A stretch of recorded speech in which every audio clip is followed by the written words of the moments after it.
Okay, folks, it's book review time again, and today we're going to be talking about Average is Over from Tyler Cowen.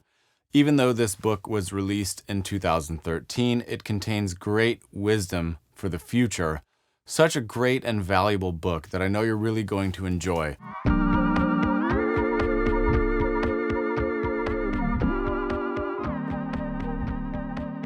So what's the gist of this book? Well, I'll get into it today. If you like these kinds of book reviews, make sure you subscribe on YouTube. Yes, I'm going to tell you to do that. And of course, write a comment, do all those things. Let me know you're out there. Respond. Dang it, respond. Just kidding. Do whatever you want to do. I don't care. But this book is really, really great. We know the world is changing all around us. That's obvious. We've got NFTs. People are becoming millionaires on cryptocurrency. We've got Tesla buying and then selling Bitcoin. We've got Dogecoin. We've got meme stocks taking over. We've got Robinhood doing all this crazy stuff. We're very aware that the world of money and work is changing dramatically. We're very aware of that happening. But are we sure where we're going to fit into that when the rise of AI? We know that many jobs have been lost in this last year. Many will never come back. Many are being automated. Entire sectors are going away and new sectors are rising. So he talks a lot about that evolution in this book, basically indicating that in the future, the wealthy class is going to grow from about 1% to about 10 to 15%. And in the future, they're going to have incredible power. So the top 10 to 15% of the people in the United States are going to have much more power. They're going to be the growth of the 1% into the 10 or 15% of high income earners.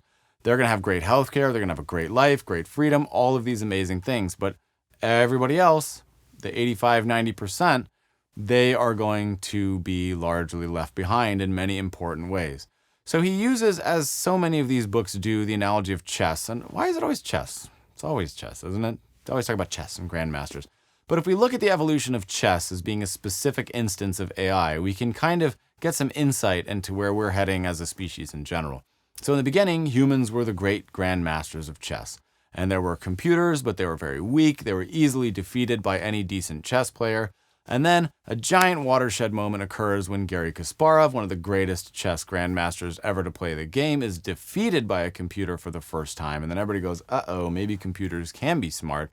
And of course, since then, we've had newer, better AI versions of chess computers that are way, way, way, way smarter than any human ever could be. And a human would absolutely be crushed, no matter who you are, by the greatest computer. So that evolution was, we're better than machines, to we're about equally as good as them, to they're crushing us, to all we can do now is work on better machines. And that's kind of what's going to happen in the rest of our economy and society in general. That's basically what he is arguing.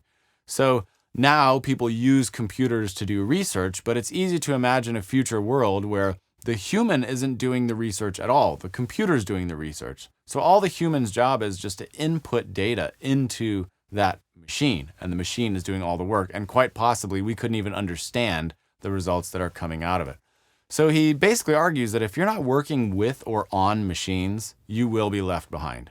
The jobs of the future will be people who understand machines, who understand how they work, and people who work with them, and people who work with this system just as people worked with machines to improve their chess. So shining example of that, freestyle chess players, people who teamed up with computers, for example, had many computers running chess simulations at the same time, and they curated the moves of those chess simulations, they were able to do far better than just a computer by itself, or of course, any grandmaster. That's freestyle chess. And he looks to that as a potential model for going forward. Humans teaming up with computers with AI. And of course, we tend to be strong where they're weak, and they tend to be weak where or strong where we're weak. So it's possibly complementary.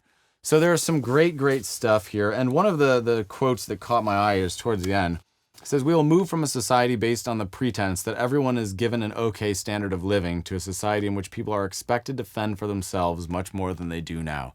I thought that was very, very profound. And that's basically the reason that I created my Beat the Often Path podcast, because we know the world of money and everything is changing. It's changing day by day. But what we don't know is where it's going. We do know that we're going to have to fend for ourselves and that some people will be left behind.